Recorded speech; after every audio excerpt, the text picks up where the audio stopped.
Financial ম্যানেজমেন্টে আমাদের dividend পলিসির উপর সেশন চলছে। এই সেশনে আমি অনেকগুলো ক্লাস আগে করেছি। এর আগের ক্লাসগুলোই আমি গর্ডন মডেল এবং তোমাদের ওয়াল্টার মডেলে আমাদের ডিভিডেন্ড পলিসি কীভাবে হয় সেটা দেখিয়েছি। সেখানে মার্কেট প্রাইস কীভাবে এফেক্ট করে, ডিভিডেন্ডের উপর ডিপেন্ড করে, সেটাও দেখিয়েছি। কিন্তু এখন আমরা যেটা ক্লাসটা করাবো সেটা হচ্ছে মডেলের। এই মডেলে এর আগে প্রথমে একটা ক্লাস দিয়েছি, ওখানে ফর্মুলাটা ডিসকাস করেছি এবং মডেলের একটা প্রবলেম সলিউশন করে দেখিয়েছি। আজকে একটা প্রবলেম সলিউশন করে দেখাবো। দেখো, প্রবলেমটা তোমরা স্ক্রিনের মধ্যে দেখতে পাবে, তবু আমি পড়ে একটু শুনিয়ে দিচ্ছি। এরকম আছে, tata metro company limited has 1 lakh share selling at 300 per share. তাহলে 300 হচ্ছে ওদের বেস প্রাইস শেয়ারের। The company is thinking to pay dividend of ₹24 per share at the end of the current year. Current ইয়ারে ডিভিডেন্ড দেবে বলেছে 24, যেটাকে আমরা বলি D1। The profit of the company for the year ended দেওয়া আছে 40 lakh and the company wishes to make a new investment 24 lakh. The cost of capital বলা আছে 15%। এই হচ্ছে টোটাল প্রবলেম। এবার দেখো, আমাদের মডেলে আমরা মডেলে যখন প্রাইস বের করব, P0 বের করব, P0-র আমাদের ফর্মুলা হচ্ছে এরকম। আমরা P0 equals to P1 plus D1 by 1 plus K। এখানে P0 হচ্ছে বেস ইয়ার প্রাইস, P1 হচ্ছে current year price, current year market price, D1 হচ্ছে current year dividend per share, আর কস্ট অফ ক্যাপিটাল হচ্ছে K। তাহলে আমাদের এই প্রবলেমটাই দেখো বলা আছে আমাদের যে এখানে base year price P0 equals two দেওয়া আছে, যেগুলো দেওয়া আছে আমি লিখে দিচ্ছি। এটা 300 টাকা। কস্ট অফ ক্যাপিটাল 15% বলেছে অঙ্কের মধ্যে। তাহলে K equals to 15%, that means 0.15। ঠিক আছে। এরপর আমাদের চাই কি, দেখো D1 ডিভিডেন্ড পার শেয়ারও বলা আছে। ডিভিডেন্ড পার শেয়ার কারেন্ট ইয়ারে ডিভিডেন্ড পার শেয়ার বলা আছে D1 সমান 24 টাকা বলে দিয়েছে। আর তোমাদের P1টা বের করতে বলেছে। তাহলে P1 যদি বের করতে হয় তাহলে আমরা এই তিনটে বসিয়ে দিই না এই ফর্মুলায়। তাহলে বসিয়ে দিলেই আমাদের এখান থেকে P1 বেরিয়ে যাবে। তাহলে চলো, এখানে P0 বলা আছে 300 ইকুয়ালস টু P1টা বের করব, D1 বলা আছে 24 টাকা, আর 1 প্লাস কস্ট অফ ক্যাপিটাল হচ্ছে 15% মানে 0.15। আচ্ছা, এখানে এই 0.15 এ দেখো, এটাকে যদি এগুলো অর দেবে, এটা P1 প্লাস 24 টাকা ভাগ 1.15। এই 1.15 আর 300 গুণ করো তো 300 ইন্টু করো দুটো, 300 ইন্টু 1.15 3450 ইকুয়ালস টু P1। এই ভুল করলে 300 ইন্টু 1.15 ইন্টু করলে এত হবে না, ঠিক করে দেখো, 345 টাকা হতে পারে। হ্যাঁ, তাহলে এত বলছো কেন? 345 টাকা। তাহলে P1 প্লাস 24টা এইদিকে এলে কি হবে? মাইনাস হবে তো। তাহলে মাইনাস করো, 321 হচ্ছে P1। তাহলে market price of the share কত বলেছে? এখানে P1 বলেছে। তাহলে P1 মার্কেট প্রাইস কত? 321 টাকা।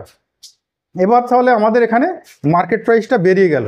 এইবারে নিচে একটু কন্ডিশন বলেছিল যে আমরা ইউজিং মডেল ইউজ করে ক্যালকুলেট করবো market price of the share at the end of the current year. তাহলে কারেন্ট ইয়ারের শেষে মার্কেট প্রাইস কত? 321 টাকা বেরিয়েছে। বলেছে ইফ ডিভিডেন্ড আর পেড, আর আরেকটা বলেছে ডিভিডেন্ড আর নট পেড। যদি ডিভিডেন্ড পেড করা হয় তাহলে কি ভ্যালু হবে, আর ডিভিডেন্ড যদি পেড করা না হয় তাহলে কি ভ্যালু হবে। তাহলে এটা তো ডিভিডেন্ড পেড করেছি, যেখানে ডি এর মান 24 বসিয়েছি। তাহলে যখন ডিভিডেন্ড পেড করা হবে না, তাহলে হোয়েন D1 ইকুয়ালস টু কত বলবো? 0। তাহলে 0 হলে তখন ফর্মুলা লিখবো P0 equals to P1 plus D1, যেটা বসাই 0 বসিয়ে দেবো, 1 প্লাস K। তাহলে এখানে P0 কত? 300 টাকা ইকুয়ালস টু P1, আর এখানটা ডিভিডেন্ড 0, আর এটা 1 প্লাস 0.15। তাহলে এখানে ইন্টু করলে দেখো কত হচ্ছে, 1.15কে ইন্টু করলে কত পেলাম? 345 টাকা। তাহলে 345 ইকুয়ালস টু P1। তাহলে ডিভিডেন্ড যদি না দিই আমাদের মার্কেট প্রাইস শেয়ারের কত হবে? 345 টাকা। আর ডিভিডেন্ড পেড করলে 321 টাকা। তাহলে বোঝা গেল এরকম ডিভিডেন্ড পেড করলে কি হবে, ডিভিডেন্ড পেড না করলে কি হবে সেটা বলা আছে।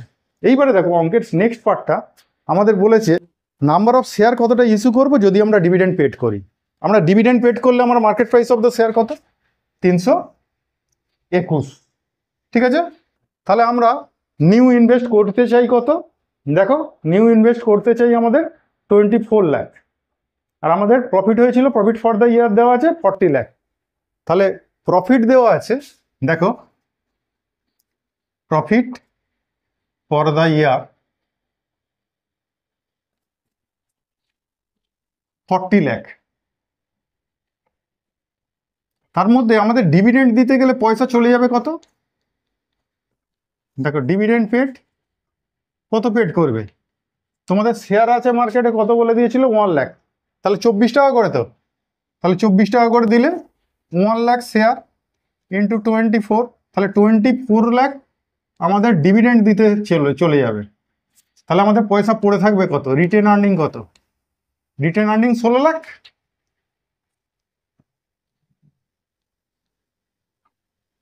এটাকে রিটেন আর্নিং বলে, হ্যাঁ, রিটেন আর্নিংস 16 লাখ। আচ্ছা আমি আর একটু এইভাবে লিখি, ঠিক আছে, এটা বুঝে নেবে। রিটেন আর্নিং হচ্ছে এইরকম 16 লাখ। তাহলে আমাদের নিউ ইনভেস্টমেন্ট কত আছে? দেখো নিউ ইনভেস্টমেন্ট আমরা বলছি নিউ, আচ্ছা সরি নিউটা লিখে দাও এখানে। নিউ ইনভেস্টমেন্ট আছে কত? আমরা করতে চাইছি 24 লাখ ইনভেস্ট করতে চাইছি, তাই আছে তো? দেখে নাও একবার, হ্যাঁ 24 লাখ। তাহলে আমাদের রিটেন আর্নিং থেকে ক পয়সা আসবে? লেস রিটেন আর্নিং,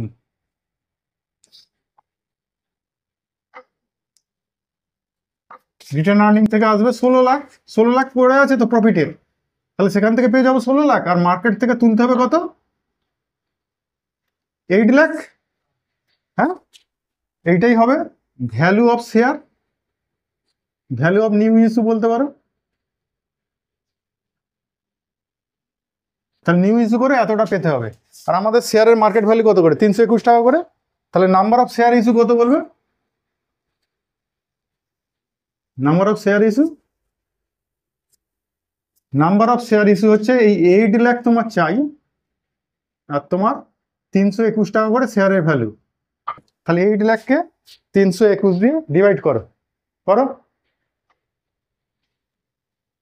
8 লাখকে 321 দিয়ে 2400, ঠিক আছে 2492টা শেয়ার। পয়েন্ট একটা সামথিং ছিল, পয়েন্ট কত ছিল? 0.21, ওটাকে নেগলেক্ট করা হলে তাহলে আমাদের 2492টা শেয়ার মার্কেটে ইস্যু করতে হবে। তাহলে বোঝা গেছে? তাহলে দেখো আমরা এখানে প্রথমে market price of the share বের করে নেব, প্রথম কাজ। তাহলে মার্কেট প্রাইস বের করতে গেলে তোমার চাই কি P1, P1 মানে হচ্ছে সরি P1টাই মার্কেট প্রাইস, তোমার চাই কি P0, P0টা দেওয়া ছিল 300 টাকা বসিয়ে দিয়েছি। আর D1 মানে কারেন্ট ইয়ারের ডিভিডেন্ড পার শেয়ার, সেটাও দেওয়া ছিল বসিয়ে দিয়েছি, কস্ট অফ ক্যাপিটালও দেওয়া ছিল। তাহলে এখানে এই ফর্মুলায় আমরা বসিয়ে দিয়ে P1টা এখান থেকে বের করে নেব, ওটাই হচ্ছে কারেন্ট মার্কেট প্রাইস। হ্যাঁ, আর ডিভিডেন্ড যদি না দিতাম শেয়ারের ভ্যালু কত হবে সেটা বের করতে বলেছে।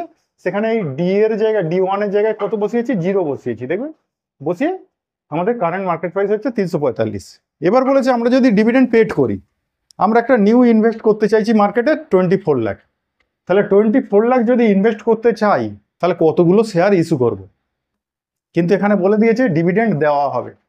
তাহলে আমাদের প্রফিট ফর দ্য ইয়ার দেওয়া ছিল 40 লাখ, ঠিক আছে, তার থেকে ডিভিডেন্ড দিয়েছি আমরা 1 লাখের 24 করে 24 লাখ। তাহলে আমাদের রিটেন আর্নিংস কত? তাহলে রিটেন আর্নিংস হচ্ছে 16 লাখ। হাতে পড়ে আছে প্রফিট, আমরা ইনভেস্ট করতে চাইছি 24 লাখ, তার মধ্যে রিটেন আর্নিং 16 লাখ। তাহলে 16 লাখ টাকা আমাদের যদি প্রফিট হাতে পড়ে থাকে, 24 লাখ টাকা ইনভেস্ট করতে চাই, তাহলে মার্কেট থেকে তুলতে হবে কত? আর মাত্র 8 লাখ। তাহলে 8 লাখ টাকা মার্কেট থেকে তুলতে হবে। আর আমাদের শেয়ারের ভ্যালু চলছে কত? 321 টাকা করে। তাহলে কতগুলো শেয়ার ইস্যু করবো? নাম্বার অফ শেয়ার এই 8 লাখ আর 321 দিয়ে ডিভাইড করে দিয়েছি, 2492টা। ঠিক আছে, এটাকেই কিন্তু একটা বড় ফর্মুলা দিয়ে তোমাদের বুঝিয়েছে, সেখানে তোমরা ভুল করার চান্সটা অনেক বেশি থাকবে।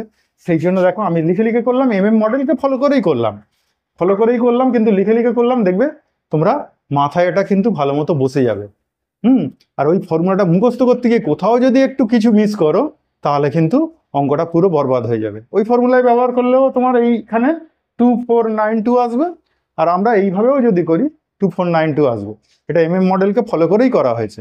এই যে আমি যে শর্টকাট করে দেখালাম, যেটা বোঝার মতো করে দেখালাম, এটাকে ফলো করো, দেখো তোমরা ভুলবে না। অঙ্কটা অনেক ইজি করে দিয়েছি প্রবলেমটাকে।